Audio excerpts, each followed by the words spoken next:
Welcome back to the Mast Radio Hour here on LASR, Lute Air Student Radio. That was Florence and the Machine with Ship to Wreck, and before that we had Ellie King with X's and O's. So what is everybody doing for J-Term? Paris, what are you doing for J-Term? I am here for the first couple weeks.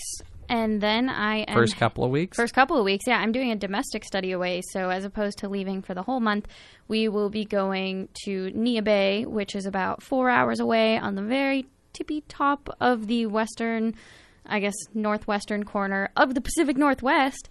And I will be studying the Makah Reservation in an anthropology... Cool. I cannot talk today. With an anthropology class led by Dr. David Hulsbeck. Cool. Monica, what are you doing? I am not having that much, and I can't talk either. Dang it, Paris. I'm not having as many exciting plans as Paris. I'm getting my FYEP out of the way with a women's gender studies class that is... Oh, who's teaching that? Oh, gosh, I don't remember. Aaron House? No, it's women and gender studies. Women, Never mind. so Okay. I think Jennifer Cavalli, Dr. Cavalli, she is also teaching women's something to do with gender, women and gender empowerment. David Leon. David, what are you doing for J-Term? So I'm taking J-Term off academically, so I'll be Netflixing and chilling mostly, but I'll be working in the Career Connections. Awesome. Yes. Awesome. And Samantha Lund, by the way, everybody, Samantha Lund is in the studio. And what are your personal plans for not including Mast? Never mind. Maybe I shouldn't ask what your personal plans are. But. No, not my personal plans, but my my J-Term plans are I'm such a dork. I'm taking the golf PE class that meets 3 times a week. Yes. exciting. Because I want to work on her handicap. I want to work on my handicap. I'm actually god-awful at golf. Last time my boyfriend made me go, I ended up hitting myself in the shin. And not even with my own, club, but, I tried to hit the ball forward, and it ricocheted off a tree into my own shin. And then I fell over. And then he didn't take me golfing anymore. Were you writhing on the ground in pain? No, I was cursing. And then he said I had to take the class before he'd take me out again. Okay. All right. Helen, what are you doing for J-Term? I'm taking the class called The Story of Racism, and it's tracking racism from right after the Civil War to present day. And, that sounds super cool. I'm really excited. Julia, are you doing anything for J-Term? I think you are, right? Yeah, I'm doing a women's literature course. It's like FYEP Women's Literature. I have no idea who the professor is, so don't ask me. Hopefully they are not listening, because then they know I didn't check to see who the professor was before signing up for a course. You're always supposed to use Rate My Professor. Do people use Rate My Professor? Honestly, I care more about just getting my schedule filled in at this point than the professor. It's like I would rather graduate than have a cool professor, honestly. Wait a minute. How many days a week is that class? I'm pretty sure it's 5 days a week. You guys might be in the same class. Yeah, we might be in the same class. Holy... Are you sure? Because there's a women's and gender studies, and there was a women's literature course. She's in the literature course. Yeah. You're in the alternative perspective course, probably. Mm-hmm. I wanted the literature course, and then they all took it. Aha, that's me. Dang it. It happens. You're welcome. Yes. And for J-Term, I'm going to be here. I wanted to study away so bad in England with the group that's going over with Hal De La Rosby, who's going over for that. I just want to travel the world with Hal De La Rosby. He's a really interesting professor. I had him for a lecture series. He's on an alumni, campus. Isn't he? Yeah, and he's just so excited about everything. I want to see how he is in a travel situation, because I assume it's really fun and he has a positive outlook on everything. Yeah. So I'm taking applied research. Which sounds like, which I know when I tell people, they're like, what are you taking in J-Term? I'm like, applied research. And they're like, yeah, that sounds interesting. But it's with Justin Eckstein, so that's going to be a great experience. I have not had a class with him yet, and he is currently our forensics specialist, or he's not director, but he's been helping with our speech and debate, and so he's done a great job with that. So I want to see how he is in a class, although it's research. So I guess we'll just wait and see. Speaking of J-term, though, the Mast has some J-term plans. Sam, you want to talk about that? Our J-term plans, or article on J-term plans? Both. Okay. So let's start with the article, because that's at least everyone cares about that, not just us. So in the Mast this week, there's an article about J-term and kind of this weird like back end of registration for J-term. Usually people don't think about upperclassmen taking J-term classes, and if we do, they're electives.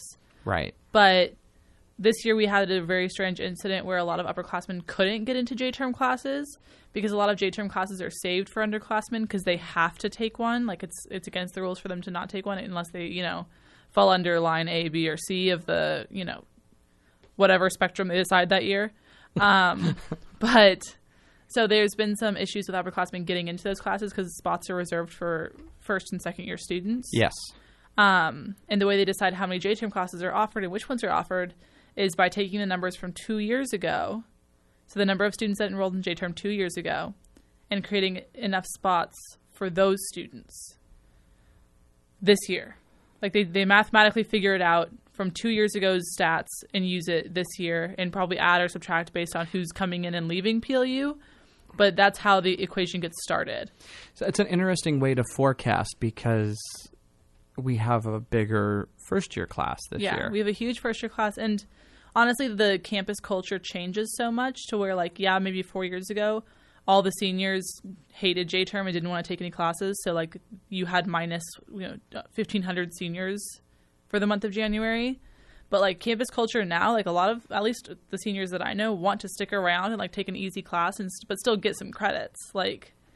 It's campus culture has shifted to where people take J-term all 4 years, and not taking that into account is causing some students to not be able to register. And it's not even first years who can't register like it usually is for the class they want. It's seniors who can't register for any classes because they're taken, or there's so many freshman spots reserved or first year spots reserved that they can't get into them, which is not to blame first years. They actually have to be in J-term. But the article kind of goes into isn't this just a bizarre phenomena that happens during January? Yeah, and you have people like myself who transferred in, so we are relying on that J-term class to knock out of the way. I remember when I was looking up for my schedule, I said, I'm going to take my literature class in J-term, so I could just knock that out because I probably shouldn't say this, but I'm going to anyway. I don't really like to read. Okay. So media student. Yeah, I'm a media student who doesn't like to read. I know. I like to just write, which would probably make me a better writer if I read more. Yeah, I see the logical fallacy in that. So, but we're glad you recognize it, but I will never think of you the same.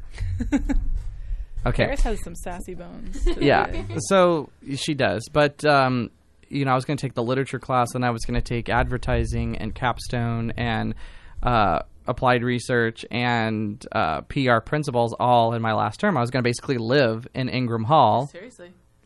With all the classes. But why not? Yeah. Yeah. So, but it was I couldn't get into the other classes because they all happened at the same time. And so then I had to switch to applied research and J-term. Anyway. It's also really hard with the 2-year course cycles they run in, just because certain people have to take certain classes right now or at a very specific time, or else they won't be able to take them the next year or the next semester, which means that they then can't go on to the other classes they need. So real quick here before we run out of time in this segment, what is the Mast doing, Sam? What are the plans? I mean, are we going to see something from Mast in January? Yeah, so Mast Media in January has a lot of stuff happening, but unless you keep your eyes peeled, if you blink, you might actually miss it because we don't have a lot of students on campus. Don't blink. So don't blink for 31 days. Challenge. But, so January 15th, we have our 4th issue of Mast Magazine coming out. It should be better than ever because we have 2 whole weeks to work on it and nothing else, which has never happened before.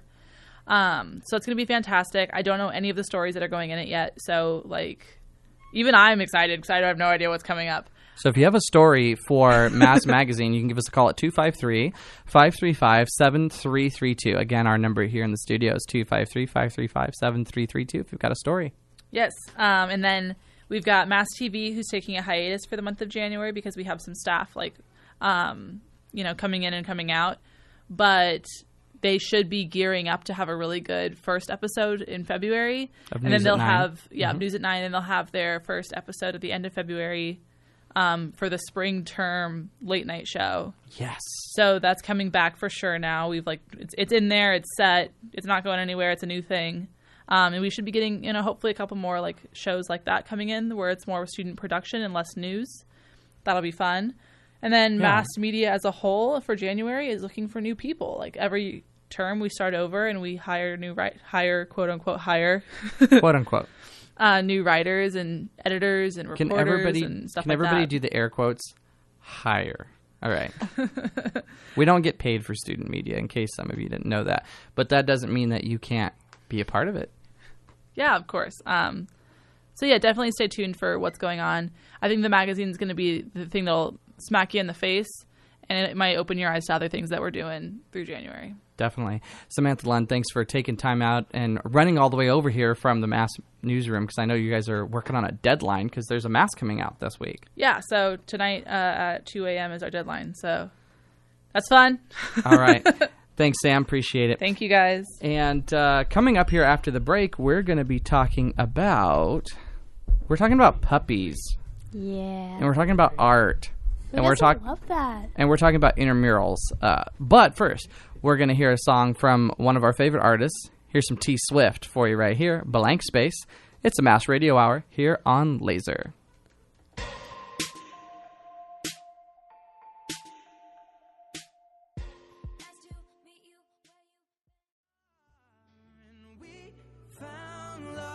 Right where we are. And welcome back to the Mast Radio Hour here on LASR, Lute Air Student Radio. If you want to call in and comment on our stories, it's 253-535-7332. Or you can just comment online at Mast Media on Facebook.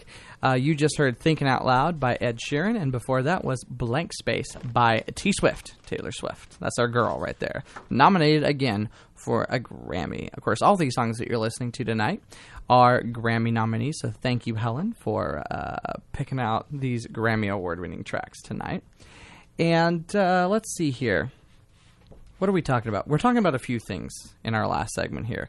So we've got some art, a new art exhibit in Ingram. And if you haven't visited an art exhibit in Ingram yet, I don't know what you're doing on campus. Maybe this week you're studying, which is a good thing. But, please do that. Yeah, we want you to do that. But when you're done studying and you need a break, go over to Ingram. And in fact, Monica, you can tell us a little bit about that, right?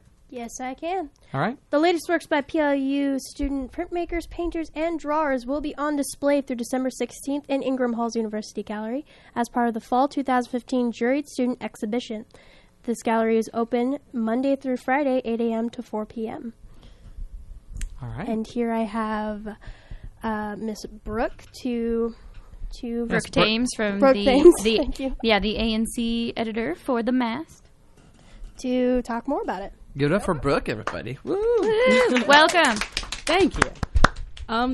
So she basically gave you all the details about exactly what's going on. There is an exhibit in Ingram, which already has its winners. The first place goes to Sarah Henderson for Just Be, for the ceramic and jute category, which Monica was just telling me it is a rhinoceros, like with a balloon attached to it. I believe it's a rhinoceros. I went through the gallery the other day and saw this just amazing piece of this big wild animal just attached to a balloon floating in air. And I don't know if the balloon was made of ceramic or was real. It had a string through it, so I assumed it was like ceramic or something, but it was so cool looking. It was just so out of the ordinary. Or perhaps it was a donkey. Was it a donkey, maybe? Because I think there's some photos of it on the website. And it does look very interesting. Now we're going to have to go and see.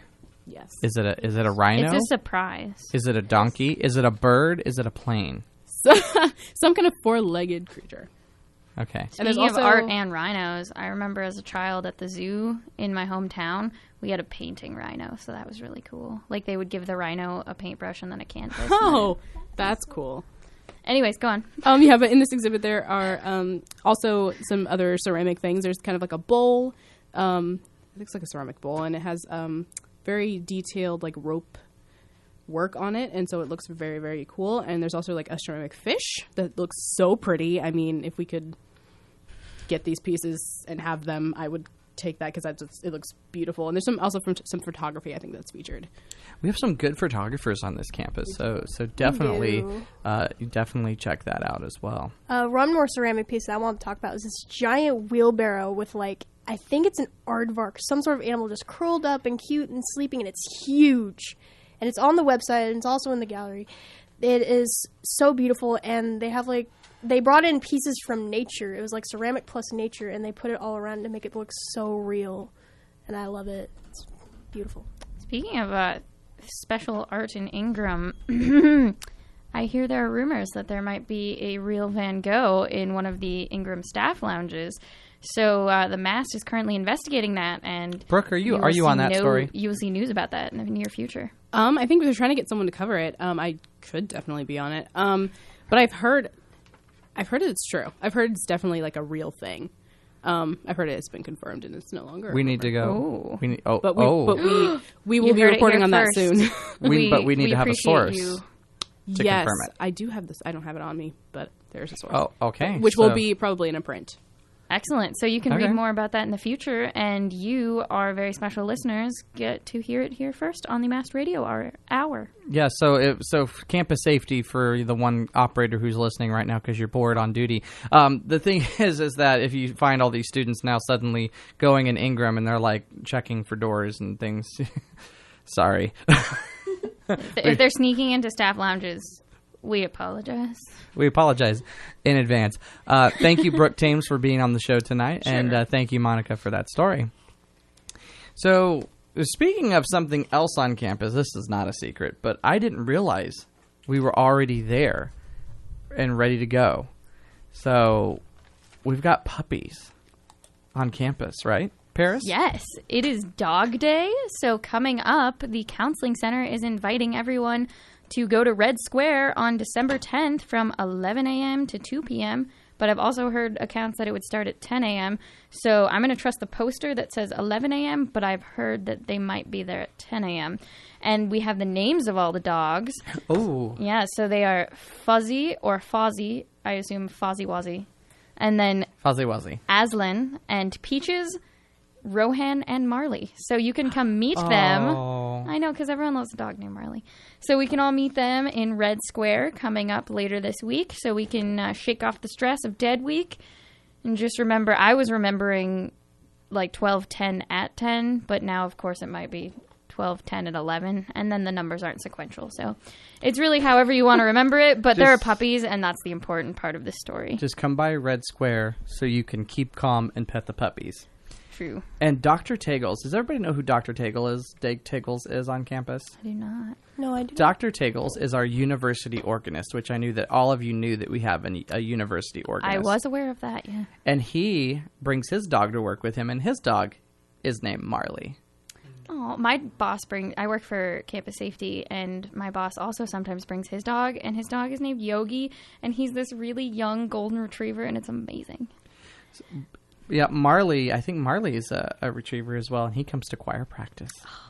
And he sits over there in the corner and just like watches us rehearse, which is pretty cool. My roommate was talking about how one of her professors brings her cat into work sometimes. So Joanne Lazowski, is that? No, it's not Joanne Lazowski. No, it's actually the drafting professor. And so sometimes I guess when students are in like the script library, there will also be a cat in there, and that is their professor's cat. Hey, that's pretty cool, though. Cats are cool. I'm having cat and dog withdrawals, so I'm really excited for this event because I miss my pets back home. So make sure that you go to Red Square. It's this Thursday, right? This Thursday. This Thursday. And let's just say show up at 11. Be fashionably late. Just be safe. Be yeah. safe. I mean, 11. they'll be there for a few hours. So yeah, so keep calm, pet the puppies, and get through all the stress of Dead Week and finals next week. So speaking of just being able to have fun, which definitely hanging out with some puppies in Red Square is going to be fun. But I heard we have a new intramural sports team. We do. It is now, right now we are in the works of creating an inner tube water polo team. So we are trying to make sure that people who maybe aren't even the best of swimmers can still enjoy the wonderful sport of water polo, which if you have not seen it before, it's very entertaining. It looks a little bit like underwater rugby, or I guess like slightly above water rugby. And if you've ever seen, I highly recommend you go on YouTube and look up like underwater cameras watching water polo, because it's violent, but the goal of inner tube water polo is that people can just kind of sit and relax and toss a ball to each other.